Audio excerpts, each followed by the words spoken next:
안녕하세요. 방금 소개받은 한국농촌경제연구원 박한울입니다. 오늘 제가 발표할 주제는 과일 과채 수급 동향과 전망입니다. 과일과 과채 순서로 2024년 수급 동향과 2025년 수급 전망, 중장기 전망을 말씀드리도록 하겠습니다. 먼저 과일입니다. 모두들 아시다시피 2023년 과일 생산량 감소로 인해 지난해 상반기까지도 금사과, 금배, 과일값 고공행진, 소비자 물가 상승 주범이라는 키워드로 언론 노출이 빈번했었는데요. 2024년은 개화기 저온 피해가 없었고 기상 여건이 양호해서 2023년과 달리 2024년 과일 수급은 안정적일 것으로 예측을 했었습니다. 하지만 여름 들어서부터 상황이 조금 달라졌죠. 여름에 8월부터 이제 평균 기온이 상승을 했고요. 폭염 일수도 기상 관측 이래 역대 3위를 기록했습니다.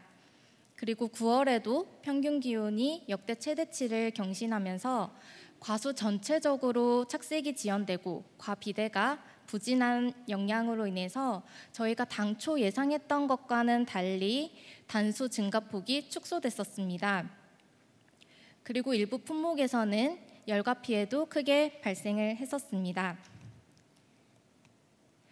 그래서 2024년 6대 과일 생산량은 2023년 대비 2.6% 증가하는 데 그쳤습니다.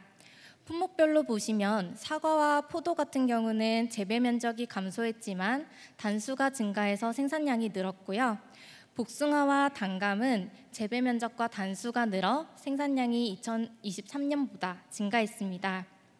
하지만 배와 감귤은 재배 면적이 줄었고 단수도 감소해서 생산량도 2023년보다 줄어들게 됐습니다. 생산량이 증가한 품목인 사과와 포도, 복숭아, 단감은 반입량 증가로 가격이 2023년보다 높게 형성됐는데요. 배와 감귤은 반입량 감소로 가격이 상승했습니다. 왼쪽 상단에 있는 사과 가격 그래프를 보시면요. 7월에는 저장 사과 가격 강세 영향으로 2023년보다 가격이 높게 형성이 됐지만 그 이후부터는 반입량이 늘어서 2023년보다는 가격이 낮게 형성이 됐습니다. 하지만 후질 품종이 출하되는 11월과 12월에는 장기 저장 의향 증가로 인해 품위 간 편차가 커서 전년보다 가격이 높게 형성이 됐는데요. 1월 이후부터는 저장량 증가로 인해서 가격은 전년보다 낮은 수준을 보일 것으로 예측되고 있습니다. 반면에 배는 추석 전 출하는 원활했지만 추석 이후에 수확량이 크게 감소해서 가격이 전년 대비 높게 형성이 됐고요. 1월 이후에도 저장량 감소와 품위 간 가격 편차로 인해 배 가격은 전년보다 상승할 것으로 예측됩니다. 2025년 과일 재배 면적은 2024년 대비 0.8% 감소할 것으로 추정됩니다. 대부분의 과일은 소비자 선호도가 높은 품종으로 전환이 되고 신규 식재가 늘면서 유목 면적은 증가하지만 성목 면적은 감소할 것으로 나타났고요. 포도 같은 경우는 유목이 성목화되면서 성목 면적은 증가하지만 유목 면적은 신규 식재가 줄어서 감소할 것으로 예측이 되고 있습니다. 과일 재배 면적이 감소하지만 평년 수준의 작황을 회복한다고 가정할 경우에 2025년 과일 생산량은 전년 대비 5.7% 증가할 것으로 전망됩니다. 중장기 전망입니다. 과일 재배 면적은 농가 고령화와 경지 면적 감소로 인해서 줄어들 전망입니다. 그리고 과일 생산량은 재배 면적이 감소할 것으로 예측이 되기 때문에 중장기적으로도 줄어들 것으로 전망되고 있습니다. 하지만 재배 기술 향상과 품종 개량 등으로 인해서 생산량 감소폭은 재배 면적 감소폭보다는 크지 않을 것으로 예측하고 있습니다. 2024년 신선과일 수입량은 2023년 대비 18% 증가했습니다. 과일 수입은 2018년도에 86만 7천 톤을 기록하면서 정점을 찍은 이후에 주요 수입국 산지 상황에 따라서 감소하는 추세를 보였습니다. 하지만 2024년에는 할당관세 영향으로 전년보다 수입량이 크게 증가를 했고요. 2025년에도 할당관세 영향과 또 한 필리핀 FTA 발효로 인해서 오렌지와 열대과일 수입량이 증가할 것으로 예측이 됩니다. 하지만 이제 환율 강세 지속 여부와 또 국내 과일 작황 상황에 따라서는 수입량은 변동될 가능성이 있을 것으로 판단이 되고요. 신선 과일뿐만 아니라 이제 건조와 냉동을 포함한 과일 전체 수입량은 중장기적으로 완만한 증가 추세를 보일 것으로 전망됩니다. 다음은 과채입니다. 과채류 전반적으로 지난해 상황을 보면은 기상 여건이 좋지 않았던 해였습니다. 특히 겨울철인 1월과 2월에 일조량이 감소해서 단수가 크게 줄어들었는데요. 이로 인해 농업재로 일조량 감소 피해가 인정되기도 했었습니다. 7월에는 집중호우 영향으로 인해서 일부 품목에 침수 피해가 발생을 했었고요. 이후에는 지속된 고온과 일조량 감소 영향으로 인해서 전반적으로 겨울작형 정식 시기가 지연이 되고 또 생육이 부진했었습니다.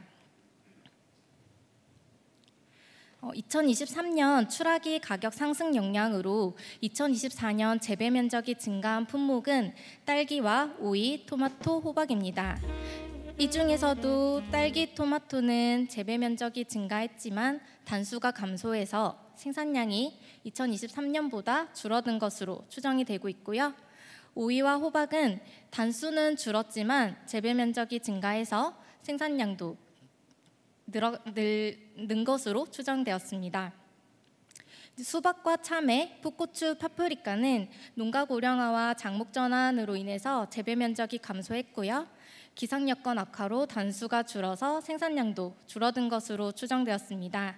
하지만 참외 같은 경우는 주 출하기인 5월과 6월에 단수가 크게 증가해서 생산량은 전년보다 2% 증가한 것으로 추정됐습니다. 다음은 과일과채 가격 동향입니다. 품목별로 조금씩 차이는 있지만 전반적으로는 2023년보다는 높게 형성이 됐는데요. 일반 토마토 같은 경우는 반입량은 비슷하지만 가격은 상승했습니다. 상반기에는 일조량 감소와 대체 수요 증가 영향이 가격 상승 요인으로 작용을 했고요. 하반기에는 여름철 고온과 집중호우 영향으로 출하량이 줄었지만 식자재 업체 수요가 증가하면서 가격 강세가 지속되었습니다. 딸기는 출하 초기에는 생육이 좀 부진했었지만 이제 점차 생육이 회복되면서 1월 이후부터는 작년보다는 이제 가격은 하락할 것으로 그렇게 예측을 하고 있습니다. 채소 과채 2024년 가격은 보시는 바와 같이 기상 여건 악화로 인해서 2023년보다 가격이 상승했습니다. 이어서 2025년 수급 전망입니다. 최근 2년간 작황이 좋지 않았기 때문에 이제 2025년 단수는 평년 수준으로 회복된다고 가정을 하고 예측을 했는데요. 우선 오이와 토마토, 딸기, 풋고추 재배 면적은 전년상 가격 상승 영향으로 증가를 함에 따라서 생산량도 늘 것으로 예측이 되고요. 호박과 수박, 파프리카, 참외는 작목 전환과 재배 관리의 어려움 등으로 인해서 면적이 줄어 생산량도 감소할 것으로 예측합니다. 마지막으로 중장기 전망입니다. 과채류 재배 면적은 완만한 감소 추세를 보일 것으로 전망됩니다. 품목별로 보시면 딸기와 토마토, 호박, 파프리카는 소비자 선호 증가와 재배 농가 규모화로 인해서 면적이 지속적으로 증가할 것으로 예측되는 반면에 수박과 참외, 풋고추, 오이는 농가 고령화와 인력 부족, 또 작목 전환 영향으로 인해서 재배 면적이 감소할 것으로 예측됩니다. 다만 시설 현대화와 재배 기술 향상, 또 내병계 품종 개발과 보급 등의 영향으로 인해서 과채류 생산량은 중장기적으로 증가할 추세를 보일 것으로 예측되고 있습니다. 네, 이상 제가 준비한 자료는 여기까지입니다. 감사합니다.